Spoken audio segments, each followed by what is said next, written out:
Voilà les 3 pilotes qui devaient piloter les Super Pumas pour nous mener la guerre.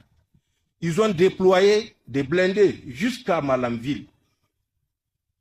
À l'entrée de la ville de Malanville, les 3 hélicoptères étaient basés à Kandi. À l'entrée de la ville de Malanville, en venant de Kandi justement, les blindés étaient stationnés.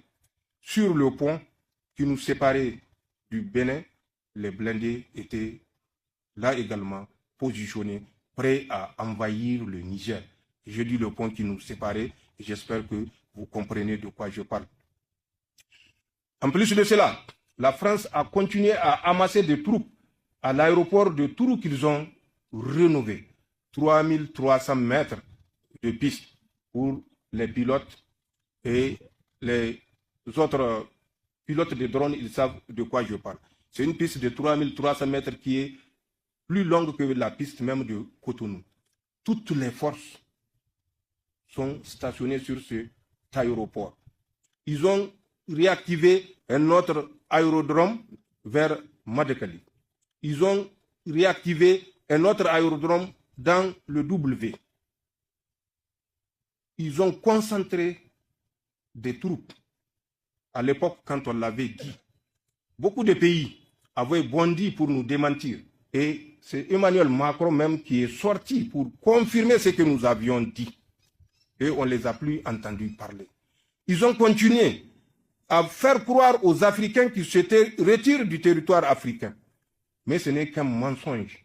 Ce n'est qu'un jeu de dupes. Des 5 territoires africains où les Français ont des bases, ils ont décidé de se redéployer sur 15 pays africains. Et en ce sens, on nous parle de retrait. Ce n'est pas un retrait, c'est un redéploiement. À plus grande envergure de 5 pays que vous connaissez certainement, ils se sont projetés sur 15 pays.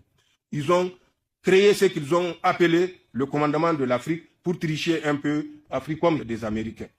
Ils ont déployé des troupes, même des instructeurs et autres formateurs venant d'Ukraine sur notre territoire, au Mali et au Burkina. Cela également, personne ne démentira ces propos, puisque l'ambassadeur d'Ukraine au Sénégal est sorti lui-même pour le confirmer avec le responsable des renseignements ukrainiens. Ils ont envoyé des troupes pour mener l'attaque, si vous vous rappelez, du 24, 25 et 26 juillet 2024 contre les troupes maliennes qui faisaient mouvement vers Tinzawatan, je crois bien.